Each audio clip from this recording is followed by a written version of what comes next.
ज्योतिबा फुले।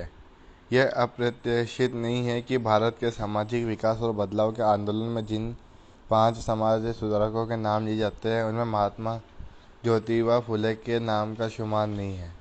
इस सूची को बनाने वाले उच्च वर्णीय समाज के प्रतिनिधि हैं।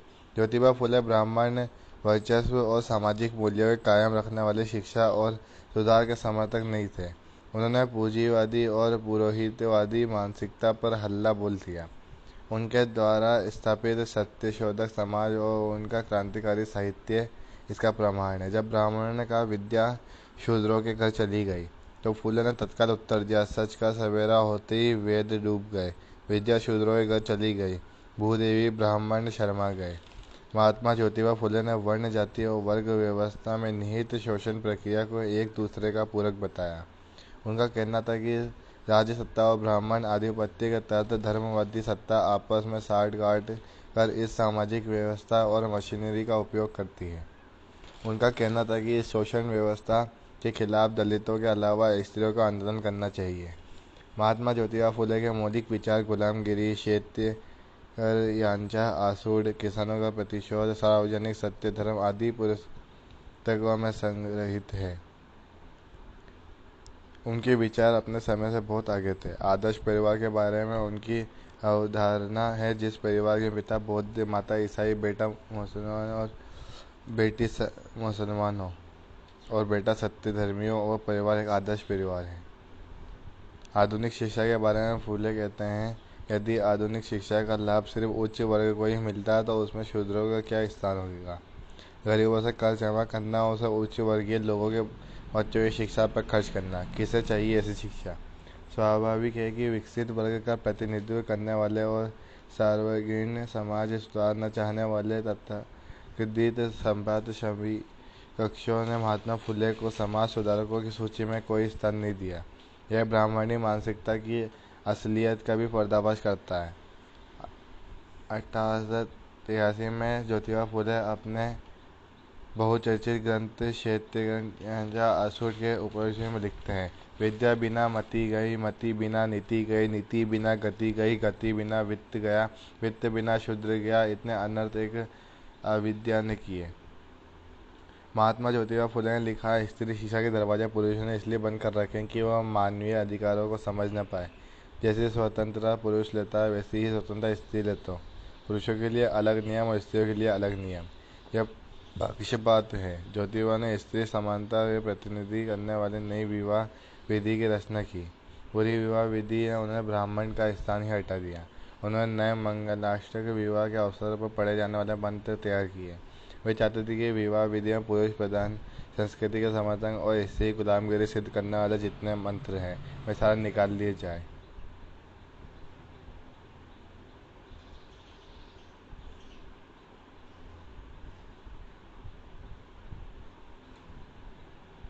उनके स्थान पर ऐसे मंत्र हो जिन्हें वर वधु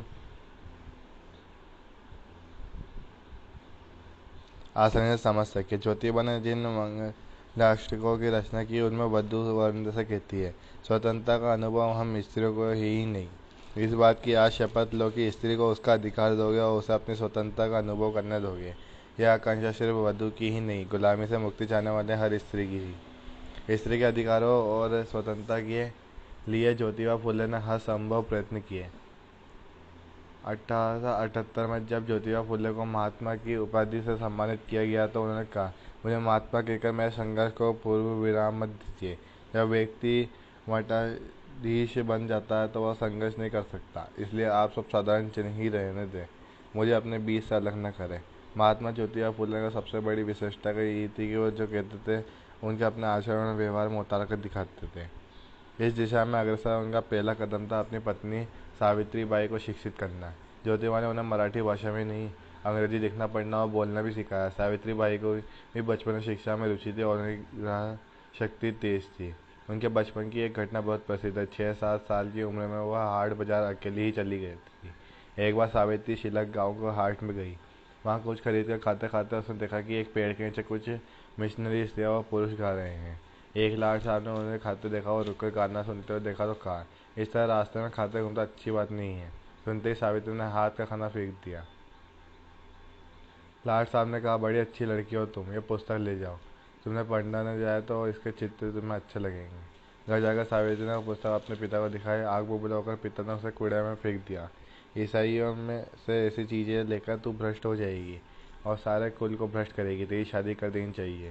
सावित्री ने पुस्तक उठाकर एक कोने में छुपा दी। सन 1840 में ज्योतिबा फुले से विवाह होने पर वह अपने सामान के साथ उस किताब को सहेजकर ससुराल ले आई और शिक्षित होने के बाद वह पुस्तक पढ़ी। 14 जनवरी 1848 को पुणे को बुधवार पेठ निवासी भिड़े के बाड़े में पहली कन्याशाला की स्थापना हुई। पूरे भारत में लड़कियों की शिक्षा की यह पहली पाठशाला थी। भारत में 3000 सालों के इतिहास में इस तरह का काम शुरू नहीं हुआ था। शूद्र और शूद्र लड़कियों के लिए एक के बाद एक पाठशाला खोलने में ज्योतिबा फुले और सावित्रीबाई को लगातार व्यवधानों, अड़चनों, लांछनों और बहिष्कार का सामना करना पड़ा। ज्योतिबा के धर्म भीरू पिता ने पुरोहित और रिश्तेदारों के दबाव में अपने बेटे और बहू को घर छोड़ देने पर मजबूर किया। सावित्री जब पढ़ने के लिए घर से पाठशाला तक जाती तो रास्ते में खड़े लोग उसे गालियां देते, थूकते, पत्थर मारते और गोबर उछालते। दोनों पत्नी पत्नी सारी बातों से जूझते हुए अपने काम में डटे रहे। 1840 से 1890 तक 50 वर्षों तक ज्योतिबा और सावित्री बाई ने एक प्राण होकर अपने मिशन को पूरा किया। कहते हैं 1 और 1 मिलकर 11 होते हैं। ज्योतिबा फुले और सावित्रीबाई फुले ने हर मुकाम पर कंधे से कंधा मिलाकर काम किया। मिशनरी महिलाओं की तरह किसानों और अछूतों की झुग्गी झोपड़ी में जाकर लड़कियों को पाठशाला भेजने का आग्रह करना या बाल्य हत्या प्रतिबंधन गृह में अनाथ बच्चों और विधवाओं के लिए दरवाजे खोल देना और उनके नवजात बच्चों की देखभाल करना या महार, चमार और मांग जाति के लोगों को एक घूंट पानी पी कर प्यास बुझाने की तकलीफ देकर अपने घर के पानी का हौद सभी जातियों के लिए खोल देना। हर काम पति पत्नी ने डंके की चोट पर किया और पूरी रीतियों, अंधश्रद्धा और पारंपरिक अनीतिपूर्ण रूढ़ियों को ध्वस्त कर दलितों और शोषितों को हक में खड़े हुए। आज के प्रतिस्पर्धात्मक समय में जब प्रबुद्ध के प्रतिष्ठित जाने माने दंपति साथ रहने कई वर्षों के बाद अलग होते हैं ही एक दूसरे से संपूर्णतः नष्ट भ्रष्ट करने और एक दूसरे की जड़ें खोदने पर आमादा हो जाते हैं, महात्मा ज्योतिबा फुले और सावित्रीबाई फुले का एक दूसरे के प्रति और एक लक्ष्य के प्रति समर्पित जीवन एक आदर्श दाम्पत्य की मिसाल बनकर चमकता है।